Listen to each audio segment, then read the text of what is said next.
इस देश की आन बान शान की रक्षा करने के लिए अपनी जिंदगी न्यौछावर करने वाले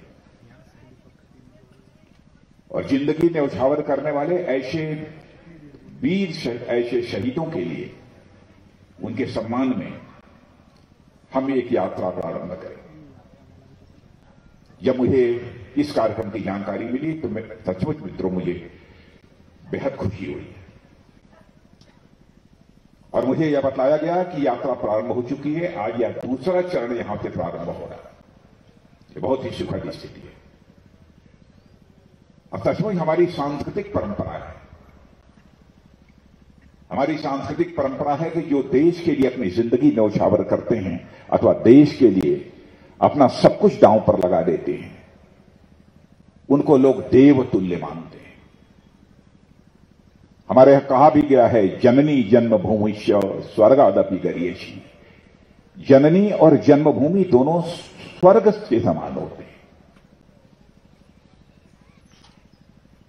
इसलिए उस जन्मभूमि की रक्षा के लिए अपना सर्वस्व न्यौछावर कर देना यह कोई छोटी बात नहीं है। मैं उत्तराखंड राज्य के सभी लोगों के सभी परिवारों के प्रति सम्मान की अभिव्यक्ति करना चाहता हूं जिन परिवारों के लोगों ने भारत माता की मान सम्मान स्वाभिमान की रक्षा करने के लिए अपने प्राणों की आहुति दी है। उत्तराखंड का जहां तक प्रश्न है यह देवभूमि भी है, तपोभूमि भी है, वीरभूमि भी है और मुझे बताया गया है कि यहां पर अब सैन्य धाम बनेगा। मैं जानता हूं कि यहां पर 4 धाम हैं, गंगोत्री धाम, यमुनोत्री धाम, केदार धाम और बद्री धाम। ये 4 धाम हैं और यदि उत्तराखंड सरकार यहां पर चौथा धाम सैन्य धाम बना देती है तो मैं समझता हूं कि यह 5वां धाम होगा इस उत्तराखंड की धरती पर बहने वाली है। और मैं मुख्यमंत्री जी से आग्रह करना चाहूंगा, गणेश जी को भी मैं कहना चाहता हूं, यह सैन्य धाम जो बनना चाहिए ऐसा वैसा सैन्य धाम नहीं बनना चाहिए, औपचारिकता पूरी नहीं की जानी चाहिए। जितने भी हमारे शहीद हुए हैं उन शहीद परिवारों से मिट्टी वहां आनी चाहिए और ठीक तरीके से कलश में उसकी वहां पर पूजा विधिवत की जानी चाहिए। तब सैन्य धाम का निर्माण प्रारंभ होना चाहिए और यह भी संकल्प होना चाहिए कि भविष्य में भी जो भी हमारे उत्तराखंड के बहादुर भारत भूमि की रक्षा करने के लिए अपनी शहादत देंगे उन परिवारों की भी मिट्टी यहां आएगी और सैन्य धाम में ही वह स्थापित की जाएगी। यह भी संकल्प लेने की आवश्यकता है। और मैं तो यह भी कहना चाहूंगा वहां पर इस प्रकार की भी व्यवस्था होनी चाहिए कि ठीक तरीके से जितने भी शहीद हुए हमारे उत्तराखंड राज्य के सभी का नाम और गांव यह वहां पर अंकित होना चाहिए। सभी का नाम और गांव अंकित होना चाहिए। और मैं तो यह भी चाहूंगा कुछ इस प्रकार की व्यवस्था कीजिए कि मान लीजिए उत्तराखंड का किसी शहीद परिवार का कोई नौजवान दुनिया के किसी कोने में बैठा हुआ है और जिस दिन उसके परिवार के उस सदस्य शहीद हुआ है, यदि उसको अपनी उस दिन श्रद्धांजलि वह अर्पित करना चाहता है अथवा उसकी स्मृति को नमन करना चाहता है तो वहां से अमेरिका में बैठा है तो अमेरिका से ही डिजिटली वह अपने उस परिवार के सदस्य को जो शहीद हुआ है अपनी श्रद्धांजलि अर्पित कर सके। इस प्रकार की व्यवस्था भी की जानी चाहिए और आजकल के इस तकनीकी युग में इस प्रकार की व्यवस्था की जा सकती है। मैं तो मानता हूं कि सचमुच उत्तराखंड की हर गली, उत्तराखंड का हर शहर, उत्तराखंड का हर नगला, यह सभी अपने में एक पवित्र धाम है। लेकिन एक व्यवहारिक रूप से सैन्य धाम बनाना एक अच्छी सोच है और मैं इसका मैं स्वागत करता हूं। बहनों भाइयों, अभी कुछ ही दिनों पहले मैं गया था गढ़वाल, वीर चंद्र सिंह जी गढ़वाली की प्रतिमा का अनावरण करने। सचमुच वहां पर जो मैंने उत्साह देखा वह अद्भुत था। मेरा भी मानना था कि गढ़वाली जी को उचित सम्मान मिलना चाहिए और उचित सम्मान हमारी उत्तराखंड की सरकार ने भी उनको दिया है, इसमें कहीं दो मत नहीं। जैसा अजय भट्ट जी ने बतलाया, कभी 2 दिन पहले ही मैंने 18 तारीख को, परसों ही मैं रिजांगला गया था। जैसा मुझे बतलाया गया, चीफ ऑफ डिफेंस स्टाफ ने बतलाया, आर्मी चीफ ने, वहां मौजूद सारे लोगों ने, कि आज तक कोई डिफेंस मिनिस्टर रिजांगला में आया नहीं था। पहले भी मुझे बतलाया गया। रिजांगला में इस बार भी क्या हुआ है, इसकी आप सबको जानकारी है। 1962 का भारत और चीन का जो युद्ध हुआ था, रिजांगला में इसी हमारे कुमायूं बटालियन, कुमायूं के रहने वाले 13 कुमायूं बटालियन के 124 जवानों ने जो करिश्माई काम किया है बहनों भाइयों, उसको यह भारत कभी भूल नहीं सकता। जब हमने उनकी शौर्य और पराक्रम की गौरव गाथा सुनी, तो मैंने चीफ ऑफ डिफेंस स्टाफ और आर्मी चीफ को मैंने कहा कि मैं वहां जाऊंगा। और यह अपना विचार 5 महीने पहले मैंने व्यक्त किया। मैंने कहा कि वहां पर कुछ स्मारक बना है कि नहीं बना है, बना है तो कैसा बना है। तो बताया साहब एक बना तो है, यहां पर हमारे 114 जवान जो शहीद हुए थे, स्मारक बना है। लेकिन वैसे ही वो करके एक जैसे सामान्य एक स्मारक होता है वैसा बन गया है। मैंने कहा नहीं, भले ही भारत और चीन सीमा का बॉर्डर हो, लेकिन वहां पर भव्य स्मारक बनना चाहिए। और बहनों भाइयों, मैं तो कहूंगा, आमंत्रित करना चाहता हूं अपने सभी सम्मानित पूर्व सैनिकों को कि आप जाकर देखिए किस प्रकार का वहां पर स्मारक इस बार बना, भव्य स्मारक बना। और मैं दावे के साथ कह सकता हूं कि ऐसा बना है कि अब भारत के कोने कोने लोगों से जब उन लोगों को जानकारी प्राप्त होगी तो वे देखने के लिए जाएंगे कि रिजांगला में अब कैसा स्मारक बना है इतने वर्षों के बाद। वहां पर भी अपने बहादुर कुमायूं बटालियन के नौजवानों को श्रद्धांजलि अर्पित करने के लिए मैं वहां गया था। क्या बहादुर की थी हमारे कुमायूं बटालियन के वीर जवानों ने। बहनों भाइयों, जैसा मुझे बतलाया गया कि 114 हमारे जवान शहीद हुए थे और 114 जवान उन्होंने भी करिश्माई काम किया था। बतलाया गया मुझे कि लगभग 1200 से अधिक चीनियों को मारने में भी उन्होंने कामयाबी हासिल की थी। मेजर शैतान सिंह का नाम आपने सुना होगा, उन्हीं के नेतृत्व में वहां की लड़ाई लड़ी गई थी। तरह तरह की दास्तान लोगों के मुंह के द्वारा उन्हें सुनने को मिलती है। वहां जब मैं गया तो एक रिटायर्ड ब्रिगेडियर जो कि उस कंपनी को कमांड करने वाले थे, कंपनी कमांडर आरवी जटार, वो हमको मिले। उम्र काफी अधिक थी, 27 रही होगी, 28 87 रही होगी, 90 रही होगी, ऐसे ही आसपास की उम्र थी। और वहां पर -20 डिग्री, -20 डिग्री का टेम्परेचर था। मैंने देखा कि हम सब तो यहां पर आ गए हैं और हमारे आरवी जटार साहब वह भी इस उम्र में इस स्थान पर आ गए।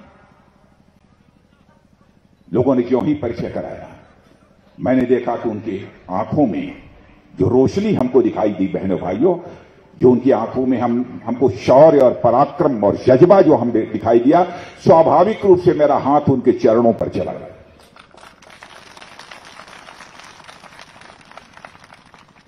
और मैंने फैसला किया, वह व्हील चेयर पर बैठकर आए थे, मैंने फैसला किया कि अब इसे व्हील चेयर को मैं ही लेकर स्मारक पर श्रद्धांजलि अर्पित कराने के लिए मैं ले जाऊंगा। और उनको वहां पर मैं स्वयं ही व्हील चेयर पकड़कर अपनी श्रद्धांजलि अर्पित कराने के लिए उनको लेकर गया था। मैं समझता हूं कि भारत के हर नागरिक का यह जिम्मेदारी बनती है। जो हमारे शहीद हैं, शहीद हुए हैं, उन शहीदों के परिवारों के प्रति एक सच्चा, एक सम्मान का भाव उनके अंदर होना चाहिए।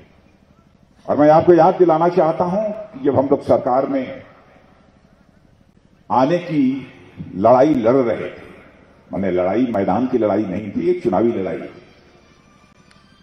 2014 उस समय मैं भारतीय जनता पार्टी का अध्यक्ष था और आज के हमारे आदरणीय प्रधानमंत्री नरेंद्र मोदी जी प्रधानमंत्री के उम्मीदवार थे। हरियाणा में पहली सैनिकों की सार्वजनिक सभा हुई थी और हमारे सारे सम्मानित पूर्व सैनिकों ने आवाज उठाई थी कि वन रैंक वन पेंशन की बात 40 वर्षों से चल रही है, या तो इसकी चर्चा ही बंद हो जानी चाहिए, और इस चर्चा भी हो रही है तो हमारे सीएट तो सैनिकों को दिया जाना चाहिए। उसी समय आज के प्रधानमंत्री आदरणीय नरेंद्र मोदी जी ने वादा किया कि नहीं, हम सरकार बनने के बाद पूर्व सैनिकों को वन रैंक वन पेंशन की सुविधा देंगे। और बहनों भाइयों, आपने देखा कि सरकार बनने के बाद देर नहीं लगी, 40 वर्षों की जो समस्या थी उसको चुटकी बजाकर जो हमारे प्रधानमंत्री ने उसका समाधान निकाल दिया। आगे भी उसमें और कुछ भी होना है, कुछ विलंब हो रहा है, 1-2 साल का रिवीजन वगैरह की भी बात चलती है, उसका भी समाधान निकलेगा। मैं जब रक्षा मंत्री के रूप में अपनी जिम्मेदारी का निर्वाह कर रहा था, या जब से करना प्रारंभ किया, तो बीच में यह भी बात आई थी कि साहब 2006 से पहले के जो नायब सूबेदार हैं उनको रिवाइज पेंशन का लाभ नहीं मिलता। यह सारे नायब सूबेदार जो 2006 के पहले के हैं उनके साथ बहुत बड़ा अन्याय है, जुल्म है। मैंने सारे अधिकारियों को बुलाकर पूछा, लोगों ने कहा साहब हाँ ऐसा होता है, और ऐसे लगभग 75,520 ऑनरेडी नायब सूबेदार थे जिनको कि लाभ नहीं मिल रहा था। बहनों भाइयों, मैंने तुरंत उसी समय आदेश कर दिया कि 2006 के पहले के भी जो हमारे नायब सूबेदार हैं उनको रिवाइज पेंशन का लाभ दिया जाना चाहिए, और मुझे कहते हुए खुशी हो रही है कि अब उनको रिवाइज पेंशन का लाभ मिल रहा है। 60 सर्विस कमीशन के माध्यम से सेना में आए अधिकारियों को उनकी शिकायत थी कि सेवा से मुक्त होने के बाद रैंक लगाने की उन्हें इजाजत नहीं दी जाती।